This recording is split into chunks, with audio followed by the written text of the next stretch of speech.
children of God, mga anak sa Diyos. Kaniadto sa among seminaryo sa Tagaytay, doon ay usa ka tigbaligya o newspaper gikan sa Hong Kong nga nahimong usa sa among mga benefactors. Dili siya dato o wala siya magtrabaho sa usa ka dako nga kumpanya. Matag adlaw, magmata siya og sayo aron mamaligya og newspaper sa kadalanan. Apan bisan gamay ra ang iyang kita, nagpadayon siya og paghatag og donation alang sa pagporma sa mga seminarians nga, of course, nangandam para sa pagkapari. Ang makapahingang hapag yun nga wala gani siya makaila sa kadaghanan sa iyang mga gitabangan. Wala sad sidya makabalo kung kinsa ang nahimong pari o misyonero sa umaabot. Apan nagtuo siya nga ang iyang little contribution nahimong instrumento sa Dios alang sa daghang kalag. Malipayon siya nga makahibalo nga naay mga seminarians nga nagampo alang kaniya. Mao ra jud to ang iyang consolation. Wala siya nangayo og dungog o pag-ila no gikan sa uban. Talagsaon kay itong tiguwanga kay malipayon lang gyud siya nga mag-donate bisan kabalo siya nga naapaunta siya mahimong paggamitan sa kwarta pero iya jud nga giuna ang makahimo og gamay nga pahat alang sa among seminaryo sa Tagaytay. Ang iyang kinabuhi nagpamatuod nga ang tinuod nga pagka manghatagon dili masukod sa kadako sa kantidad kundili sa kadako sa gugma nga gibutang niini. Ang ebanghelyo karong adlaw naghisgot mahitungod sa usa ka kabus nga balo nga babae nga mihatag og duha ka gagmayng sinsilyo sa tipiganan sa templo. Sa unang tan-aw daw walay bili ang iyang halad kon ikumpara sa daghang kantidad o dagkong mga kantidad nga gihatag sa mga dato. Apan nakita ni Jesus ang butang nga wala makita sa kadaghanan. Nakita niya ang sakripisyo o gugma nga anaa sa maong halad. Busa iyang gingon nga mas dako pa ang gihatag sa balo kaysa tanan nga uban. Samtang ang uban naghatag gikan sa ilang kadagaya, siya mihatag gikan sa iyang kakabus. Unsay makutlo nato karong adlaw? Unang punto, ang Diyos nagtanaw sa kasing-kasing ug dili lamang sa gawas nga makita sa tao. Sa templo, daghang dato ang naghulog og dagkong kantidad sa tipiganan. Tingali nakadani kini sa atensyon sa mga tao og nakahatag og impresyon nga sila labing manggihatagon. Apan ang kabus nga balo nga babae mihatag lamang og duha ka gagmayng sinsilyo. Sa pananaw sa kalibutan, gamay ra kaayo kini og halos walay bili. Apan sa pananaw ni Jesus, siya mo'y labing dako nga naghatag. This poor widow has put more into the treasury than all the others. Mark 12:43. Sa binisaya nga hubad, kining kabus nga balo naghulog og labaw pa kaysa tanan nga uban. Gipakita nining ang Diyos nagtanaw sa sulod sa kasing-kasing ug dili lamang sa makita sa mata. Daghang tawo karon ang maghuna-huna nga gamay ra ang ilang ikatampo sa simbahan o sa komunidad. Adunay moingon nga dili sila dato o wala sila'y dagkong kapanguhaan.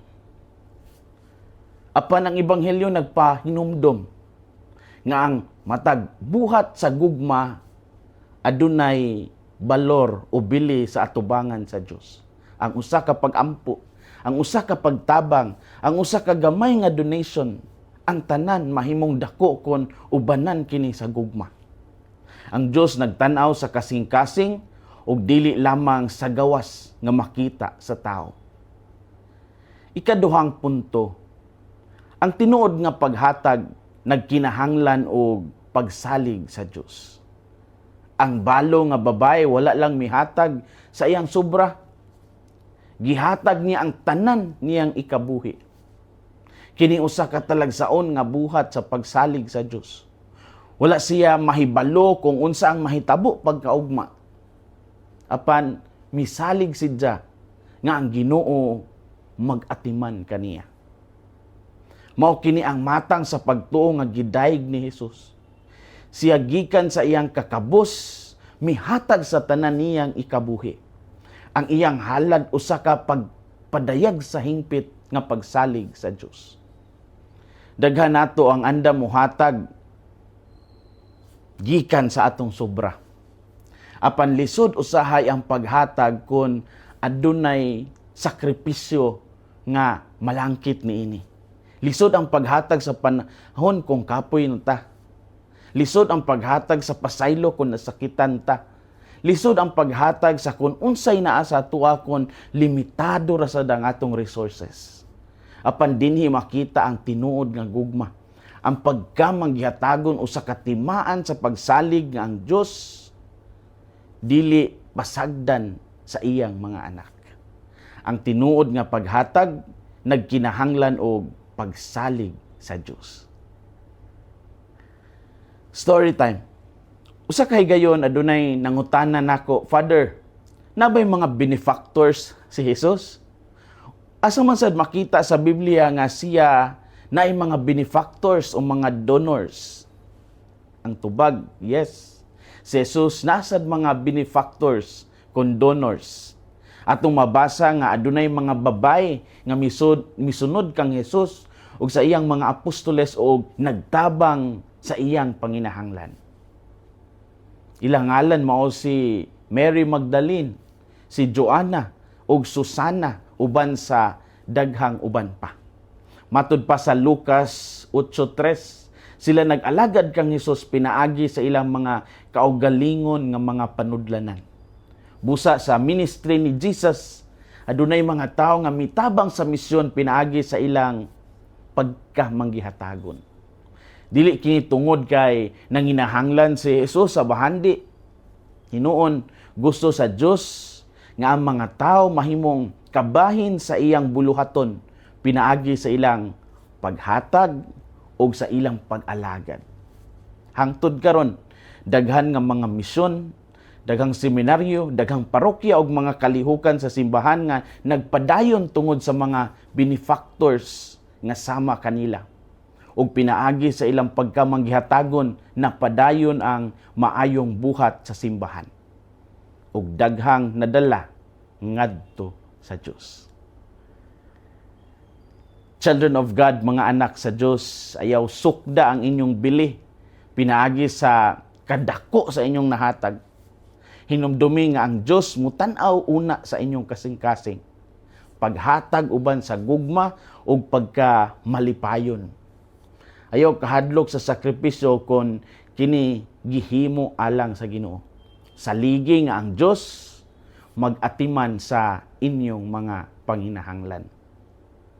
Hinaot nga ang kasing-kasing ni Kristo maghari sa inyong mga kasing-kasing. Kini si Father Felmar Castrodes, Fiel SVD, ang inyong magsisibya sa maayong balita. Gikan dinhi sa Radio Veritas Asia, Telugu Service, dinhi sa Hyderabad, nasod sa India. Hinumdumi ang kinabuhing Kristiyano, kinabuhi sa pagserbisyo.